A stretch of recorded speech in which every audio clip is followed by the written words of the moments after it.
যে হোসেন মুহররম মাসের 10 তারিখে কারবালার প্রান্তরে নিজের খানদানকে লুটিয়ে দিয়েছিলেন। 6 বছর আলী আসগরকে আল্লাহর রাস্তাতে কুরবান করেছিলেন। 20 সালের কাসিমকে আল্লাহর রাস্তাতে কুরবান করেছিলেন। 18 সালের আলী আকবরকে আল্লাহর রাস্তাতে কুরবান করেছিলেন। আউনে মুহাম্মদকে আল্লাহর রাস্তাতে কুরবান করেছিলেন। ইমাম হোসেন কারবালার প্রান্তরে এলান করেছিলেন, হে আমার নানার কলমা পড়নে ওয়ালারা, তোমরা কান খুলে শুনে নাও, अगर ইসলামের খাতির যদি ছেলেকে কুরবান করতে হয় কুরবান করে দিও, ভাই ভাতিজাকে আল্লাহর রাস্তাতে কুরবান করতে হয় তো করে দিও, নিজের ব্যাংক ব্যালেন্সকে যদি কেউ লুটিয়ে দিতে হয় লুটিয়ে দিও, এমনকি কেউ যদি গর্দন কাটিয়ে দিতে হয় গর্দন কাটিয়ে দিও, কিন্তু ইসলামকে নিচু হতে দিও না। জোরে বলুন সুবহানাল্লাহ। যা করতে হয় সব কিছু করে দিও, কিন্তু ইসলামকে নিচু করতে দিও না। তোমার ইসলামকে কেউ যদি নিচু করতে চাহে করতে দিও না। যদি চ্যালেঞ্জ করে দেয় তো ময়দানে নিয়ে নেমে যাবে। কেন? ইসলামকে মিটার জন্য দুনিয়াতে বহুত কেউ আসলো, মিটাতে পারেনি, তা কিয়ামত পর্যন্ত পারবে না। যে কোরআন কে বহুত কেউ মিটার জন্য আসলো কিন্তু কি পারেনি, পারবেও না। যে কোরআন পড়লে সওয়াব পাওয়া যায়, শুনলে সওয়াব পাওয়া যায়, চুম্বন দিলে সওয়াব পাওয়া যায়, দেখলে সওয়াব পাওয়া যায়, পাক পবিত্র হয়ে নিজের সিনাতে লাগিয়ে দিবেন সেটাতেও সওয়াব পাবেন। জোরে বলুন সুবহানাল্লাহ। ওই কোরআনকে মিটার জন্য বহুত কেউ আসলো, মিটাতে পারেনি। কেন? মুসলমানের নওজওয়ান নিজের জান দিতে পারে, কোরআনের কেউ যদি জবরকে চেঞ্জ করবে সেটা কখনো সহ্য করবে না। এই জন্য কোন কবি বলেছে, হ্যাঁ কাউলে মোহাম্মদ কাউলে খোদা ফরমান না বদলা যায়গা, হ্যাঁ কাউলে মোহাম্মদ কাউলে খোদা फरमान ना बदला जाएगा, बदलेगा लाख जमाना मगर कुरान ना बदला जाएगा। बदलेगा लाख जमाना मगर कुरान ना बदला जाएगा। कुरान के चेंज करते पारबे ना, इस्लाम चेंज करते पारबे ना। কারবালার তারিখ গওয়া আছে, চেঞ্জ করতে কখনোই পারবে না। কারবালার প্রান্তরে সবাই শহীদ হয়ে গেলে যে মারা বসে বেঁচে ছিলেন, সুবহানাল্লাহ, আইলে বেঁচে আতহার খানদানে রাসূলের পর্দানশী মারা, তিনারা সবসময় পর্দাতে থেকেছেন, কখনো বেপর্দা হননি। কেন? মেয়েদের জন্য পর্দা করা ফরজ, औरतेর জন্য পর্দা করা ফরজ। এক মা যদি ভালো হয়ে যায়, বাবা যদি ভালো হয়ে যায়, সন্তান নিজের মনে ভালো হবে। কেন? মেশিন যেরকম এরকম তো মাল বের হবে, মেশিন যেরকম থাকবে না ওরকম হবে। তো মা যদি ভালো হয় তো ছেলে অবশ্যই ভালো হবে, ভালো হবে। একটা কথা বলে দিই, কথা বেরিয়ে গেল। মাদের মধ্যে আল্লাহ পাক মতো পাওয়ার দিয়েছে। দিল্লির মাটিতে যখন কাহাত পড়ে গেল, কাহাত সানি কাকে বলে জানেন? বৃষ্টি হয় না। তো বৃষ্টি না হলে যেমন মানুষ পাগল হয়ে যায়, এখন তাপ বুঝতে পারছেন বাবা কত তাপ আছে? আল্লাহ, যে তাপের শেষ নাই। সব চাইছে যে আল্লাহ বৃষ্টি হলে ঠান্ডা হয়ে যাবে, বৃষ্টি হলে ঠান্ডা হয়ে যাবে। তো দিল্লির মাটিতে যখন বৃষ্টি হয় না, কাহাত সানি পড়ে গেল, জানোয়ার লাগার হয়ে গেল, ফসল তো যায় না, রোগ ব্যাধি বেড়ে গেল। তো সব গ্রাম মানুষ গিয়ে দিল্লির জামিয়া মসজিদের মৌলভী সাহেবকে বলছে, মৌলভী সাহেব চলেন তাহলে নামাজে ইস্তিসকা পড়া যায়। মুফতি সাহেব বসে আছেন, কি নামাজে ইস্তিসকা কাকে বলা হয় জানে? যখন বৃষ্টি হবে না তো মাঠে গিয়ে নামাজ পড়তে হবে। ছাগল গরু বাছুর সবাই গিয়ে বাঁধবে, আর ওখানে নামাজে ইস্তিসকা দোয়া করতে হবে। নামাজে ইস্তিসকা যদি পড়ে ওর বাদৌলতে আল্লাহ বৃষ্টি নাজিল করে। জোরে বলুন সুবহানাল্লাহ। যখন কাজটা বাড়ছে কমছে, পুরো গ্রামবাসী দিল্লি জামে মসজিদের মৌলভী সাহেবের কাছে, মৌলভী সাহেব তাহলে নামাজ ইস্তিসকা পড়া যায়, দোয়া করা যায়, যদি নামাজ ইস্তিসকার সাথে আল্লাহ বৃষ্টি নাজিল করে। ঠিক সময়ের মধ্যে এক মাঠে গিয়ে দোয়া করতে লাগলেন। মৌলভী সাহেব দোয়া করছে একদিকে, কারি সাহেব একদিকে, নামাজি একদিকে, হাজি একদিকে, গাজী একদিকে, মুজাহিদ একদিকে, আবিদ একদিকে, পরেজগার একদিকে, সবাই হা হা করে দোয়া করছে আর কাঁদছে, কিন্তু দোয়া কবুল হয় না, বৃষ্টি হয় না। দোয়া কবুল হয় না, বৃষ্টি হয় না। এর মধ্যে একটা ছেলে 8 থেকে 10 বছর বয়স লাইন থেকে বেরিয়ে এসে মৌলভী সাহেবকে বলছে, মৌলভী সাহেব বৃষ্টি হবে না, দোয়া কবুল হবে না। কেন? কান দিয়ে শুনুন, কেন হবে না বাপু? বলছে আমি বলছি যে বৃষ্টি হবে না। বলছে না হওয়া যদি তুমি বলতে পেরেছো তো কিভাবে হবে সেটাও তুমি বলতে পারবে। বলছে আপনারা দাঁড়ান, আমি বাড়ি থেকে আসছি। বেচারা বাড়ি গেল, 8 থেকে 10 বছর বয়সের ছেলে, আর বাড়ি থেকে এসে একটা কাপড় নিয়ে এসছে, আর কাপড় নিয়ে এসে মৌলভী সাহেবকে বলছে, মৌলভী সাহেব এরপর আপনি দোয়া করুন। মৌলভী সাহেব দোয়া করছে, আর ওই ছেলেও দোয়া করছে আর বলছে, মৌলা सारी कायनात तेरे पालनहार, सारी कायनात के रोशनी देने वाला, सारा कायनात के सृष्टि करने वाला हे रब्बुल आलमीन, আমি ওই মায়ের আঁচলের কাপড় নিয়েছি আল্লাহ পরবর্তীকার, আমি ওই মায়ের দুপাট্টা নিয়েছি যে মা আজ পর্যন্ত কোনো গায়ের মাহরুমকে দেখেনি। ওই মায়ের কাপড় আছে আল্লাহ যে মায়ের আজ পর্যন্ত নামাজ কাজা হয়নি। ওই মায়ের আমি কাপড় নিয়েছি দুপাট্টা যে মা আজ পর্যন্ত মিথ্যা কথা বলেনি। ওই মায়ের শরীরের কাপড় আছে আল্লাহ আজ পর্যন্ত আমার মা নামাজে তাহাজ্জুদ কাজা করেনি, কোরআন তেলাওয়াত করা বন্ধ করেনি।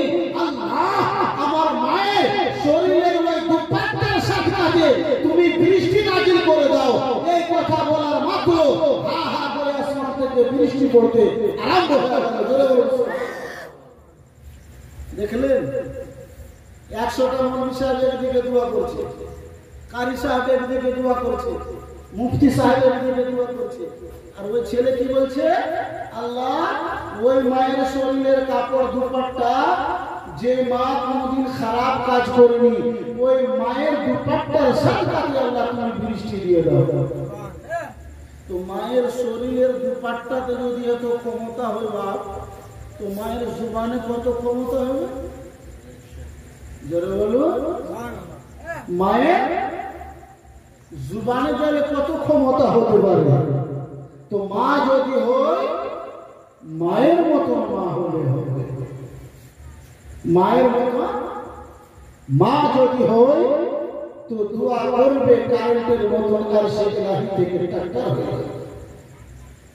তাহলে এর থেকে আপনি বুঝতে পারছেন যে এক মায়ের কত বড় ক্ষমতা আল্লাহ পাক রব্বুল ইজ্জত দিয়েছে। আল্লাহু সুবহান, যে মা দোয়া করার সঙ্গে সঙ্গে দোয়া কবুল হয়ে যায়। দেখেন একটা কথা শুনলেন, দিল্লির মাটিতে খাজা ফরিদুদ্দিন গঞ্জে শেখের নাম শুনেছেন? খাজা ফরিদুদ্দিন গঞ্জে শেখের নাম শুনেছেন? খাজা ফরিদুদ্দিন গঞ্জে শেখর দেখতে এত চমৎকার ছিলেন कि खाजा फरीदुद्दीन गंजे शक्करेर चेहरार नबीजी काकरी एक बार दर्शन करे नित देशे कलमा पड़े मुसलमान। कत बिউটিফুল হতে পারে, আর हर जमानार वली खूबसूरत, हर जमानार वली खूबसूरत। वली काके बोले जाने? वली के देख ले खुदा याद आ जाए। जरूर बोलो, वली को देखे तो खुदा याद आए, वली को देखे तो तौबा करने का जी चाहे, वली को देख ले तो नेक काम करने का जी चाहे, वली को देखे तो देखने का ही मन करे। वली को देख ले देखा ही मन करे, मन हो रहा। তো খাজা ফরিদুদ্দিন গঞ্জে সরকার কেমন চমৎকার, যে দেখে নিত কলমা পড়ে মুসলমান। চারটিখানি ব্যাপার আছে।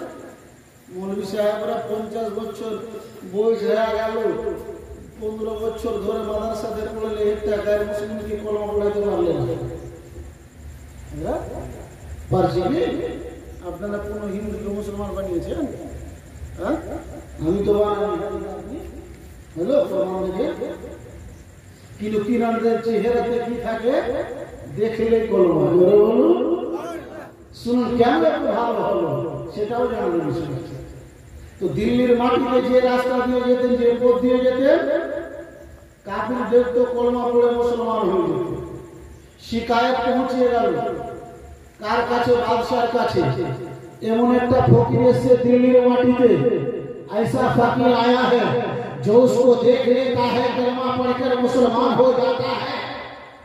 যে দেখে নিচ্ছে কলমা পড়ে মুসলমান হয়ে যায়, তো তাইলে কি করা যায়? যে ধরে নিয়ে এসো আর জেলখানাতে বন্ধ করে দাও, না ঘুরবে না কলমা পড়ে কি মুসলমান হইবে? বাদশার লাড়া ছিল খাজা ফরিদুদ্দিন গঞ্জে সরকার, যে সিলসিলার আপনার মুরিদ আছে। খাজা ফরিদুদ্দিন গঞ্জে সরকার যখনই শিকায়ত পৌঁছে গেল, তো ওনাকে ধরে নিয়ে গিয়ে কি বলে জানেন? জেলখানাতে বন্ধ করে দিল। তো জেলখানাতে যখনই বন্ধ করেছে, তো আবার একটা ওর নতুন চেহারাওয়ালা বাইরে ঢুকছে। জেলে বলুন, একটা ঘরের ভিতরে বন্ধ করলো জেলখানাতে, আরেকটা কোথায় আছে? বাইরে ঢুকছে। তো ওজির কইছে বাদশাকে, বাদশা বরবাদ হয়ে গেল। বলে কি হলো? কে বন্ধ করার পরে তো বাইরে ঢুকছে, তো লাভ কি হলো? কে ফের ওইটাকে নিয়ে ঘোরো, ফের ওইটাকে নিয়ে যখন জেলখানাতে ধরছে, ফের একটা বাইরে ঢুকছে। তা বাদশাহ ফের উল্টা হয়ে গেল। কি হয়ে গেল?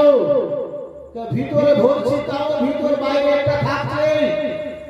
তো খাজা ফরিদুদ্দিন গঞ্জে সরকার বলতে লাগলেন, শুনো, 1000 ফরিদুদ্দিনকে যদি জেলখানাতে বন্দী করে দাও, তো 1 ফরিদুদ্দিন বাইরেই থাকবে। জোরে বলুন সুবহানাল্লাহ। 1000 কে যদি জেলখানাতে বন্ধ করো, একটা কি যদি বাইরে থাকবে? বাদশার মাথা খারাপ হয়ে গেল। ভৈরব যদি বাইরে হয় তো খুলে দেওয়াই ভালো। খুলবে, খুলে দিলেন। খাজা ফরিদুদ্দিন গঞ্জে সরকার বাড়ি গেলেন। নিজের মাকে বলতেন, মা আজকে গজব হয়ে গেল দিল্লির মাটিতে। কি হয়েছে বাবু? যে পথ দিয়ে যাচ্ছি, যে রাস্তা, যে গলি দিয়ে যাচ্ছি, কাফির কিন্তু কি কলমা পড়ে মুসলমান হয়ে যাচ্ছে। কামাল হয়ে গেল মা। তো খাজা ফরিদুদ্দিন গঞ্জে সরকারের মা বলছে, যে বেটা শোনো, এটা তোমার কামাল নয়, এটা আমার কামাল আছে। জোরে বলুন সুবহানাল্লাহ। কি বলছে? बेटा ये तो तुम्हारा कमाल नहीं है, ये मेरा कमाल है। বলছে কি বাপু, এটা আমার কামাল। বেটা জিজ্ঞাসা করছে, মা এটা আপনার কামাল কি করে হতে পারে? বলছে কি বেটা শুনো, যখন তুমি আমার গর্ভে ছিলে, আমি রাতের বেলাতে ঠান্ডা পানিতে ওযু করতাম, মুসাল্লা বিছাতাম, আল্লাহর দরবারে কাঁদতাম, মাওলাকে বলতাম, हे मौलाए कदीर, ये सारी कायनात में सृष्टि करने वाला रब्बुल आलमीन, আমার গর্ভে যে সন্তান রয়েছে আল্লাহ, তুমি এমন সন্তান দিও যে আমার সন্তানকে দেখলে কাফির কলমা পড়ে মুসলমান হয়। দেখলেন মায়ের দোয়া? কাঁঠালের গাছ লাগিয়ে আম খাবে, রামের গাছ লাগিয়ে কাঁঠা, সব তো গাঁজা খোর হয়ে গেল। আর সব পাবজি বাবা হয়ে গেল, পাবজি বাবা। আর শফিকের সিরিয়াল হয়ে গেল সব। বলে ভেবে না, কালকে একটা রাত্রে যার সাথে ছিলাম, তো আমার ওই বললাম 2 নম্বরে ফের পড়ে গেছি। আমি কি বলছি, খাবার আবার খেলাম তো শরীর একটু ভারী হয়ে গেল। তো আমি ভাবছি ছাদের উপরে একটু ভোট, যখন নম্বর আসবে তখন যাবো। একটা ছেলেকে দেখছি সিঁড়ি কোনাতে ভিতরে গিয়ে মোবাইল দেখে খাইছে আর ওখানে মোবাইল দেখছে। মানে কেউ না কি বলছে এই সিরিয়াল দেখছি, টিকটক দেখছি, একাই কোনাতে ভিতরে গিয়ে বসে 10 বছর পরে দেখবেন কারণ চোখ খুঁজে দেবেন না, কানা হয়ে গেছে।